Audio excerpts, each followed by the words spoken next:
What's going on, everybody? I finally reached the end of my Halloween series review.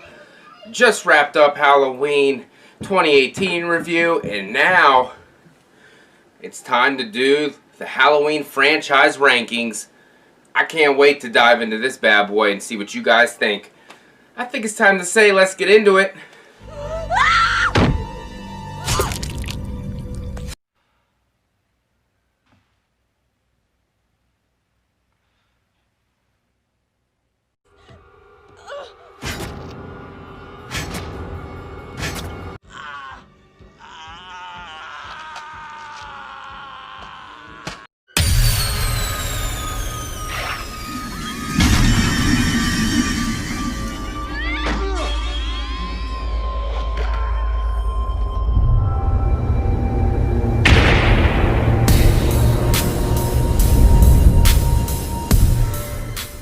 Welcome back to the channel once again, and as you guys are all aware, I have reviewed all of the Halloween movies in the franchise, so it is only fitting for the 31 Days of Myers to do a Halloween franchise ranking. It might be controversial, you might agree, might disagree, but I can't wait to hear your guys' thoughts. So after you view this video, leave your comments down below. Let me know your rankings for the franchise. I'm curious to see which one you think is number one. Probably going to be Halloween 1978, but you never know. Some people might toss in a black horse and make it number one. You don't know. Just to be clear, this is just my opinion. I respect yours, your rankings. Please respect mine. And we can just have a good time with this wonderful franchise we all love.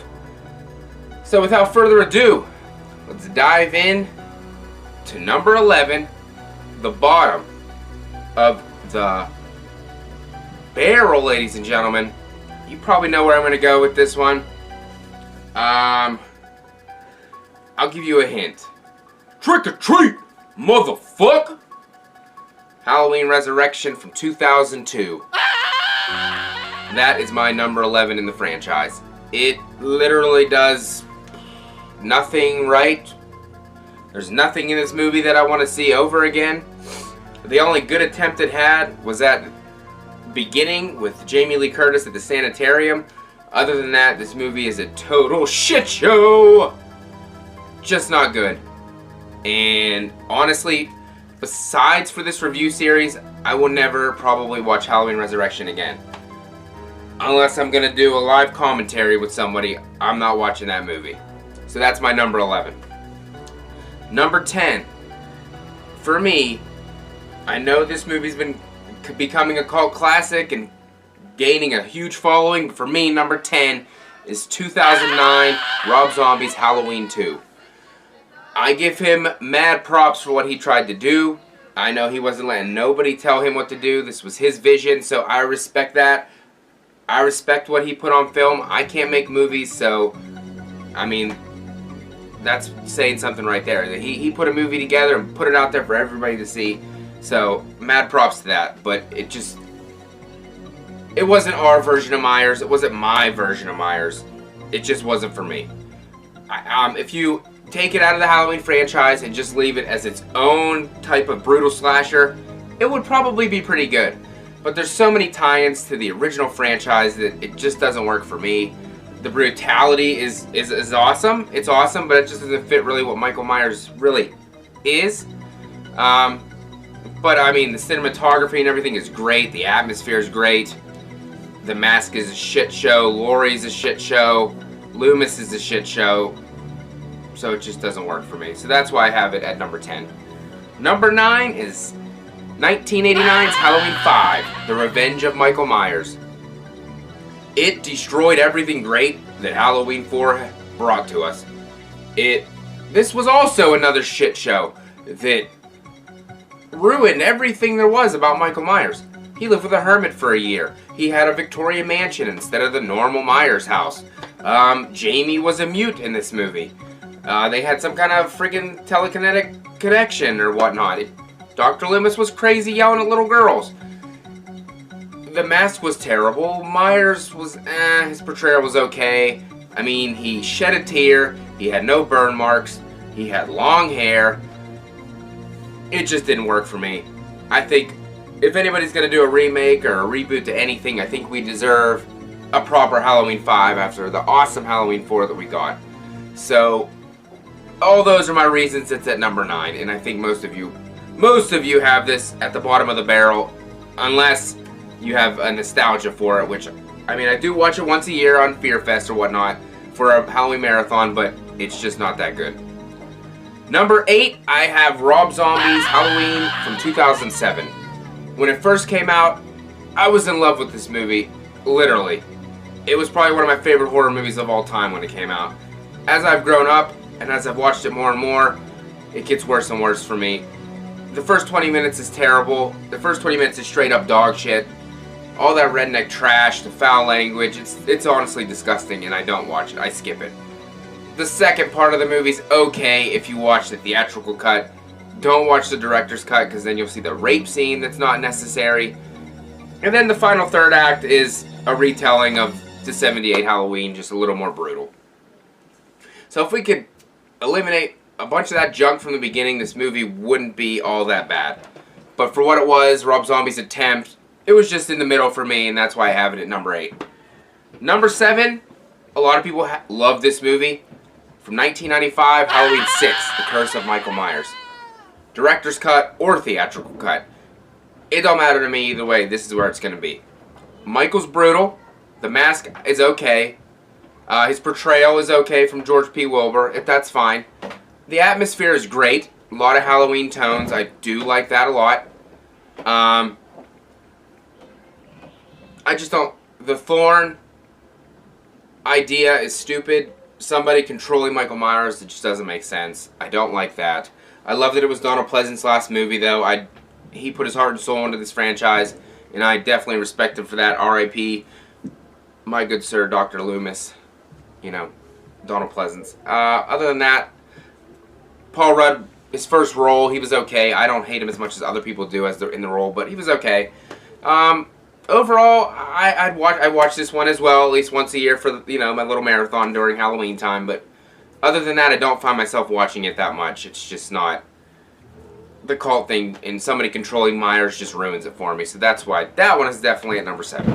6, from 1983, Halloween 3, Season of the Witch. If you ignore the fact that Michael Myers is not in this movie, this is a hell of a fun sci-fi horror flick, and I dig it. But since this is a Halloween ranking where Michael Myers is the main focus, I have to put this one right in the middle at number 6. It's very enjoyable. I watch it at least once, twice a year during the Halloween time. It is very creepy. It has a very great premise. The villain is badass, and he's just as terrifying as Myers. Tom Atkins is in it, so you have to have it ranked semi-high. It's a hell of a good time, and it got a great theme song. 30 more days till Halloween, Halloween, Halloween. 10 more days till Halloween, Silver Shamrock. So that's where I got it. Number 6 on the ranking list. Coming in at number 5, might be a little controversy here, Halloween 2 from 1981. A lot of people have this as their second favorite Halloween film. I find it very boring in the middle part of this movie. It drags on horribly. Laurie might as well not be in this movie. She doesn't do a hell of a lot, so it doesn't really, you know what I mean? She doesn't do anything. She lays in a hospital bed. So we're gonna go ahead and just wipe her out of this movie, pretty much. And then it's just Michael walking around robotic around a hospital for an hour and a half. It's just not. It's a good follow-up to the original, definitely. You definitely watch it back to back for sure, but I just don't have as much love for it as other people do. So that's why I have Halloween 2 at number 5. Coming in at number 4 from 1998. Nostalgic one for me, Halloween H2O. A lot of people hate it, say it's a Scream movie. It came out in that time period, so I don't hate it for that. I love Scream. This has a Scream-esque vibe, so I love this movie as well. H2O is a fun ride. There's not a lot of kills, but it kind of brings you back to that Michael Myers stalking in the in the background kind of thing. And I dig it. I love all the characters for the most part in this movie. LL Cool J's great. We got Josh Hartnett making a debut. He's great. The intro, when he kills Marion Chambers and Jimmy, I love it. Don't mind the cat. It's a perfect black cat for Halloween, so don't mind Boo. It's awesome. It's spectacular. I love H2O. Pretty much almost everything. The ending was perfect if they kept it that way, which they didn't. So we got to accept that. But if you just imagine that that's the last movie there ever was going to be, perfect ending. Jamie Lee Curtis cutting Michael's fucking head off. It's a perfect way to go. So number 4, Halloween H2O. And number 3, probably the most atmosphere in the whole franchise, Halloween 4, The Return of Michael Myers from 1988. Yes, people don't like the mask. I do. Right above my head. I think it looks amazing in person. It's super creepy to me. George P. Wilbur's portrayal was great, minus the shoulder pads. We fall in love with Rachel Carruthers and Jamie Lloyd. It's a great follow-up to Halloween 1 and 2. The intro's great, leaving the sanitarium, getting transferred. That whole opening is awesome. Like I said, the opening shot of the title sequence, whenever they're no Halloween theme, it's just this creepy, ominous, looking over the landscape, looking at the farming equipment. It's perfect for the Halloween season, and it gets you in the mood. Definitely. No matter what time of the year it is, that movie will get you in the mood for Halloween. The kills are brutal in this movie. Like I said, it's just the music, the atmosphere, everything about Halloween 4 is creepy, and it makes it an awesome Halloween movie. And that's why it's definitely up there for me at number 3 in the franchise, which is pretty damn good. And now, this is where people will shut off their video or unsubscribe. I hope you guys don't. It's, like I said, it's just my opinion. Coming in at number 2, the original from 1978, Halloween. It's a classic. It's pretty much perfect. John Carpenter nailed this movie. The tone, the atmosphere, the music, the acting is so-so, obviously, from the 70s. But it's badass. It's up there, as, like I said, it's one of the best horror movies of all time. There's not really much more to say about it. Michael Myers' portrayal is amazing. He's creepy as hell. Donald Pleasance rocks the role of Dr. Loomis. You just can't beat anything in this movie. It is an every year Halloween watch, and I also watch it way more than that. At least 2-3 times a year, no doubt about it. There's not really much more to say about it. It's just that iconic. And coming in at number 1, you guys know what's coming. Halloween 2018. David Gordon Green's Halloween.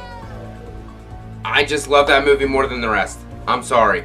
I don't know what it is. Michael is awesome in this movie. He's creepy, brutal. He's stalking a little bit, not as much as he usually does.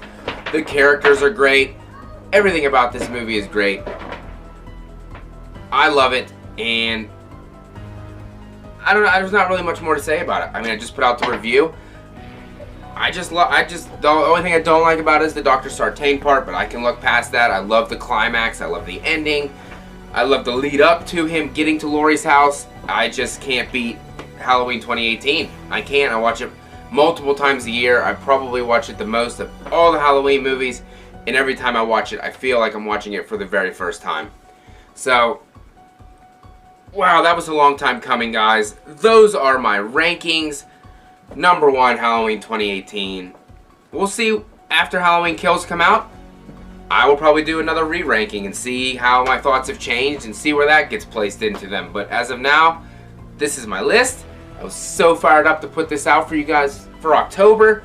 And we're going to keep having a scary time on the 31 Days of Myers on Funchy's Horror Movies and More. So hopefully you'll be seeing me in the next video as I continue this love fest for Michael Myers. So have yourself a scary day.